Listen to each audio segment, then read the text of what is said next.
begins our tale, and all of it is true. Through all of London, bubonic plague did spread, covering folk in weeping sores and leaving thousands dead. From towns and cities, doctors they did flee, leaving their patients to die in misery. But one brave doctor stayed when all the cowards fled. Might have been because he was too sick to leave his bed. Alas, 'tis my final hour. I will surely die. I am too far gone to recover, and for the plague there is no cure. Unless a cure might be found in the stars.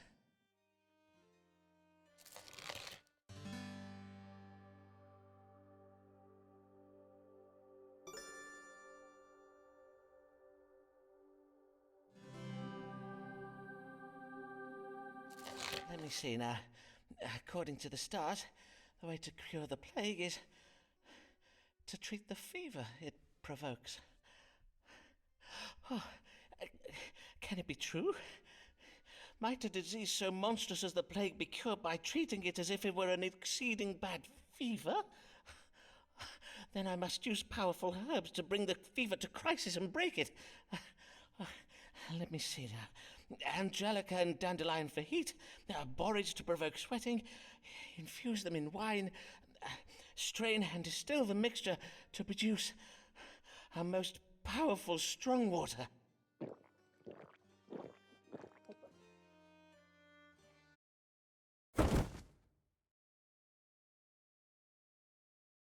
Huzzah! I am cured! I shall now go forth with my miraculous strong water to cure all London of the plague.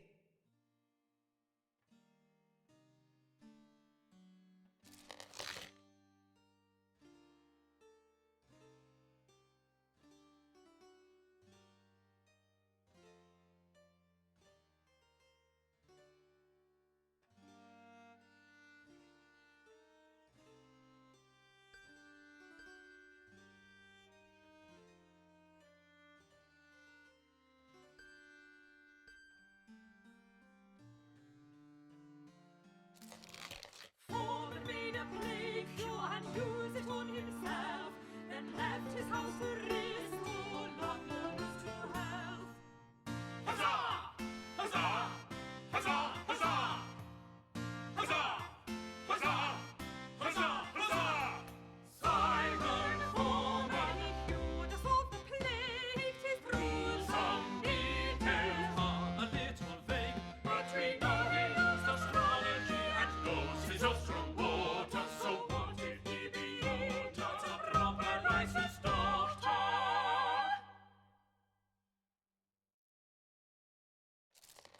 Here comes a lady queer and a little wearily. Her name is Avis Allen. What can her trouble be?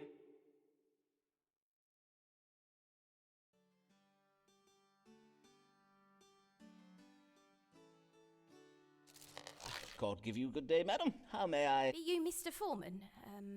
Mr. Simon Foreman, the doctor? Aye, madam, I am indeed Dr. Simon Foreman. I bid you welcome to my consulting chambers. Mistress... Allen, Mistress Avis Allen of Lambeth. Pray tell me your age, if you please, madam. I am 33 years of age. And how might I do you service this day, Mr. Allen? Pray describe your troubles to me. Well, the pain started full late last eve upon retiring to bed. Not that I am in the habit of retiring so late, but my husband did desire a special supper of cold meats to celebrate and give thanks in any case, it started in the night and it continued until dawning. That being the pain in my head and the chundering. A moment whilst I make note of this. Headache and involuntary purging. Is that all? Aye, that is all. And thinking on it, my complaint to seem most trifling, and you You are doubtless busy with important cases. Oh, like the plague! Yea, verily, mayhap I should not have come after all.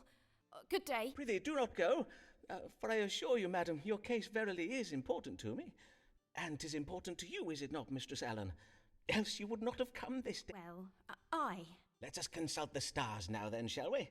What is the...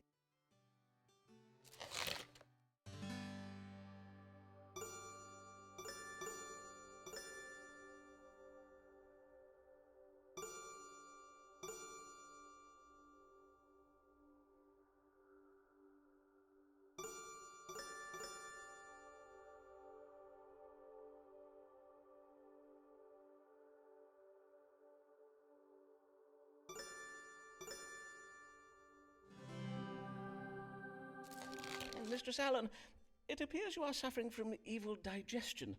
'Twas doubtless engendered by corrupt meats. Mayhap the cold meats you took for supper. Verily? Why, yes. My chart shows that Saturn is in Cancer at this moment. Cancer rules the stomach, and Saturn is the ruler of black bile. 'Tis a mild imbalance of black bile that is the cause of your suffering. The bile? Do you think, might it have done ill to my unborn child? Ah, then I take it you believe you are with child. Mayhap 'twas the reason for your celebration last even. Pray tell, how long has it been since your monthly... Aye, sir, I do believe it. For it has been 14 weeks since my courses, and yesterday I did even feel the child quicken. In truth, 'tis the reason I am come, not on my own account, and not even then, if my situation were ordinary. I have been with child before, you see, but 'tis never... And Mr. Allen, and I do pray this one will be born alive. Dr. Foreman, prithee speak true. Have I killed our child? How now, madam? Speak not so of yourself. You are the child's mother. 'Tis you who gives life to the babe growing inside you. And verily, if mere chundering were to cause grave harm when a woman is with child, why, then... I'm sorry. 'Tis just that I am... Dear lady... I own 'tis... Yes, doubtless God does have plans for me. How very kind you are, Mr. Dr. Foreman.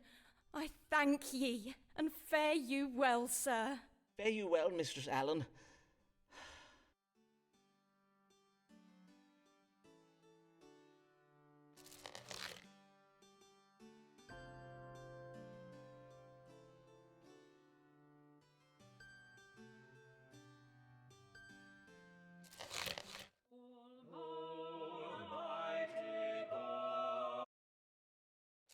Good day, sir. You are Simon Foreman, the physician, are you not? These are your rooms. Indeed, I am he, and well met, sir. Be it Thomas Blagg I have the honour of welcoming to my humble consulting chambers, the Dean of Rochester Cathedral? Indeed. 'Tis I, Thomas Blagg.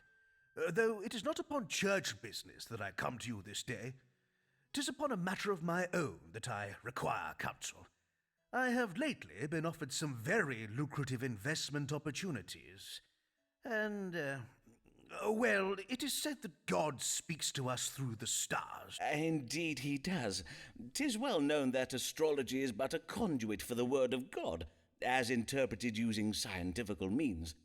And now, these investments of which you speak, pray tell of them, if you please. 2 merchant ships will shortly set sail on very lucrative trading expeditions.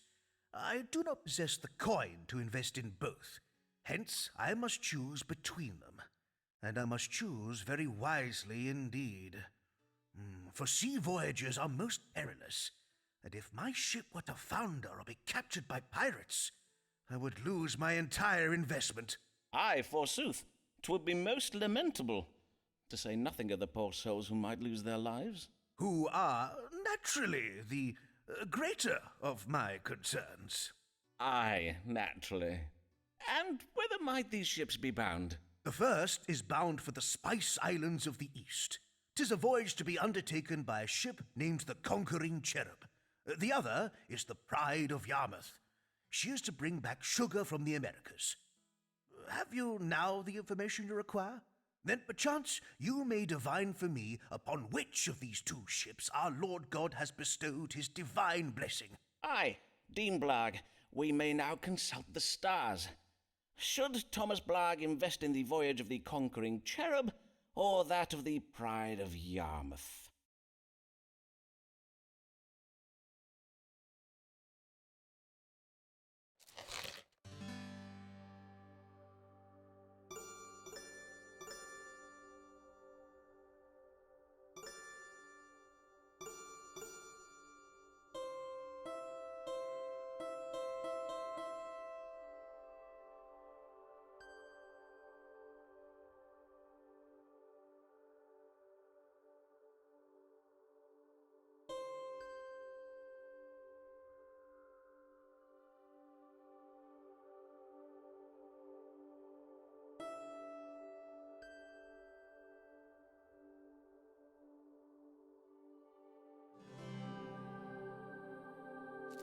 First, I must advise you that your investment will bring about a change in fortune for you.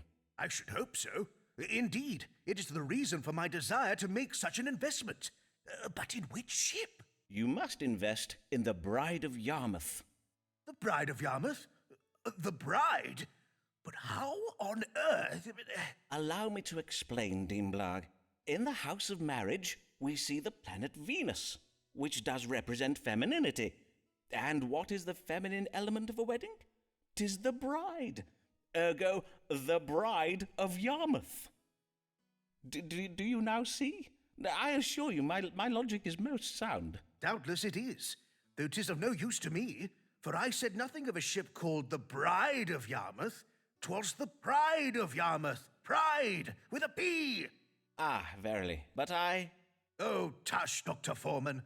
I will not judge you harshly, for in truth I too do oft find myself thus befuddled. We elder gentlemen cannot expect to be as sharp as once we were, can we? Sir, I hardly think we're of the same age. Prithee, sirrah, as much as I would love to bide and discourse with you, it is almost time for my afternoon nap. Mayhap you would benefit from one also. Good day, Dr. Foreman, and keep ye well.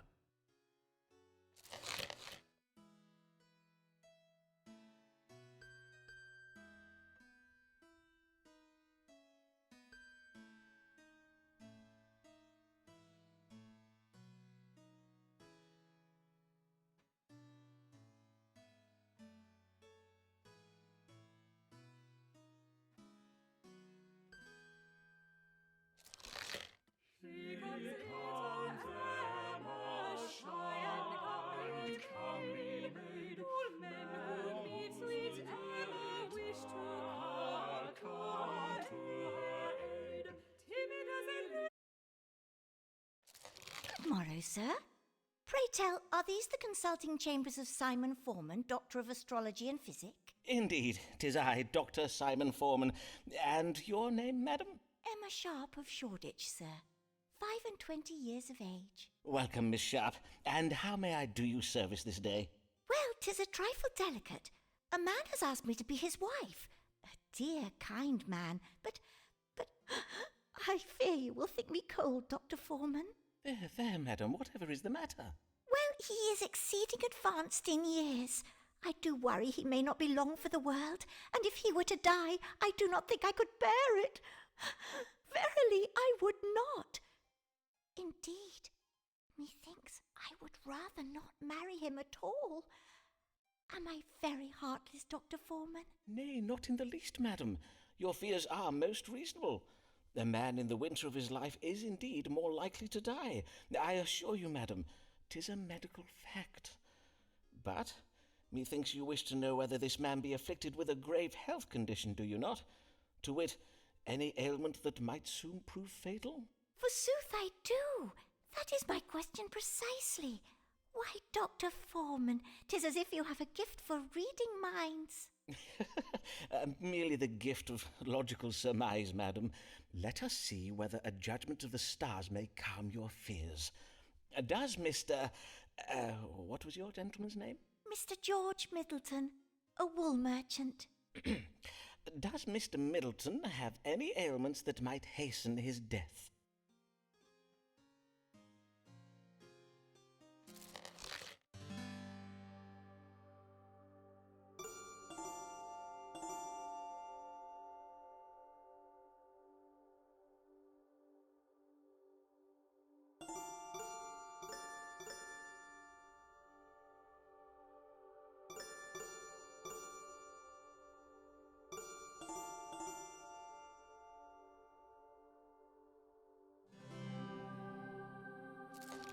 am full sorry, madam, but the stars give heavy news.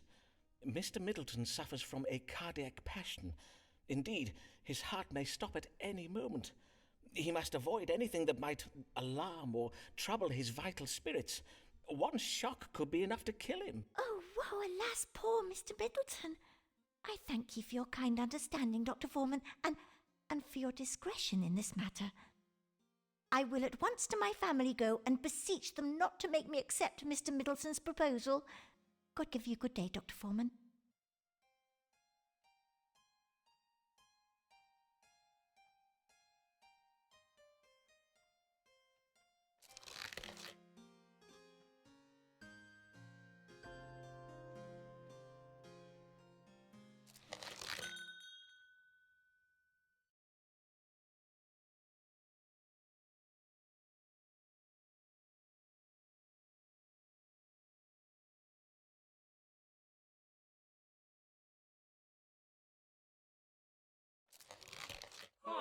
Murdering would those doctors come. Murdering those doctors come. Murdering one fine day. Those doctors will they slay Those for doctors men. will Those they doctors will they will slay for men, slay for men. Oh, will they send him to jail? They send him to jail. What is the meaning of this warning being put about by the College of Physicians? Do they mean to do me harm? It is true that I do not have a medical license. What am I to do? Mayhap the stars will advise me.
I see. These doctors have waged war against me, and the only way to stop them is to obtain a medical license. And in the House of Religion... Ah, yes, a reminder that the Archbishop has the power to grant such licenses. Mayhap I will one day find a way to petition him for one. In the meantime, I must serve my querents well, for if I do, they will doubtless favour me with letters of recommendation I can use to petition the University of Cambridge to grant me a license.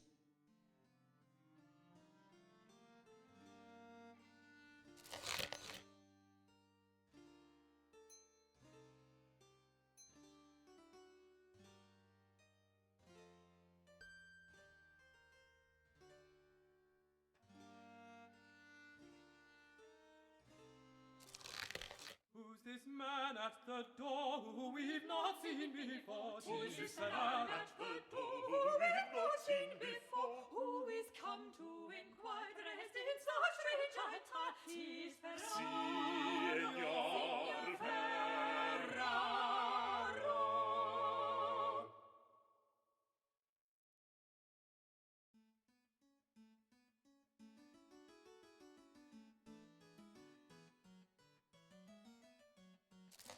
Good day to you, sir. Oh, I see you're having some difficulties. William, fetch my guest a chair. No, it's good. I am just a little stiff. As you wish. Mr. Signor Riccardo Ferraro. I am a gentleman of Venezia, come to make a trade in London. Venice? 'Tis a fine city, I hear. And how may I do you service this day, Signor Ferraro? I am come with una problema medicale, and you are most great dottore who does cure all London, huh? You cure Ferraro too, see? Forsooth, I will seek to do so, Signor. Pray, describe your complaints, if you please. Is burning when I make the water. Pain during urination? See, and is pain down here. Molto pain. And pain in the lower back. Now, let us see what the stars can tell us. What ails Signor Riccardo Ferraro?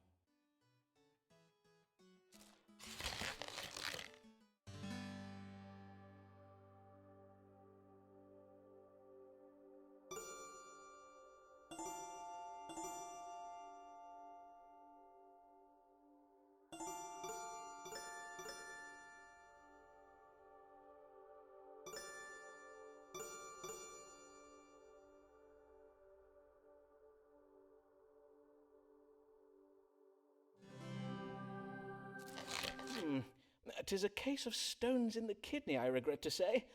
But worry not, Signor. I will give you an ounce of my strong water to dislodge them.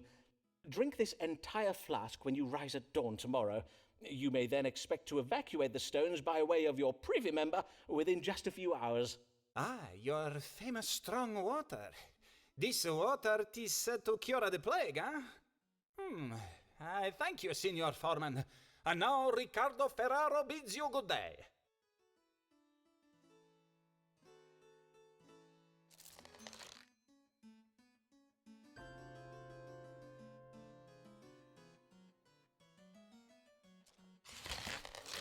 Tis sure she's no beauty, tis true she lacks finesse, but every awkward hero needs his awkward princess.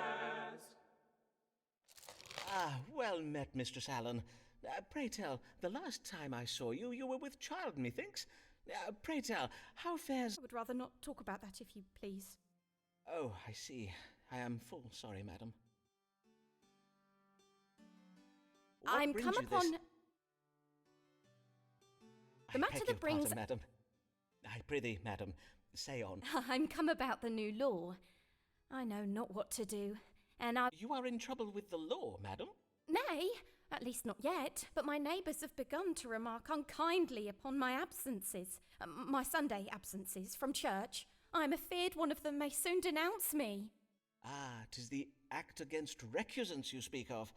The law that obliges Catholics to attend church and take the English sacrament. You are of the Catholic faith, then, I take it? I, a Catholic, but as well a law-abiding woman and a full loyal subject of the Queen. Long may she reign. I do not doubt it, madam. But to take the Protestant sacrament, 'tis heresy. So says the Pope in Rome. I risk being damned to hell if I do it, Dr. Foreman. Verily, I find myself in a most terrible bind. I see. Damned if you do, yet condemned if you do not. A cruel bind indeed. Well, let us see if the stars may untangle it for us. Should Mistress Avis Allen attend Protestant church services?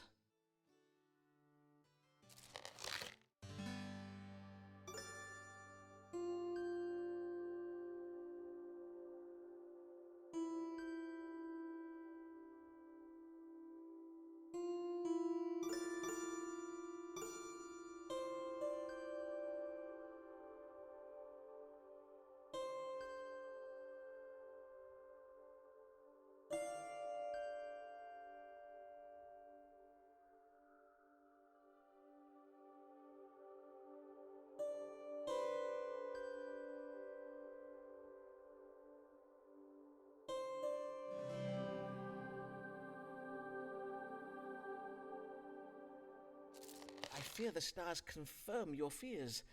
You must attend church every Sunday, lest you risk being prosecuted for being a recusant. Oh, but then what of my soul, Dr. Foreman? Methinks I have a solution for that, madam. If you were to cross your fingers behind your back during the service, any Protestant oath you swear would not count. Of course, you must be sure to stand at the back of the church while doing so that only God may see, and no one else. Forsooth, what an ingenious notion! Oh, Dr. Foreman, you have saved me. You are so wise, sir. 'Tis so. Verily, 'tis most admirable. But, dear lady, 'tis you who is to be admired. The strength of resolve, your devotion to your faith, and your... Madam, would you care to see my collection of Venetian glassware? I think I would. Indeed, I would like that very well.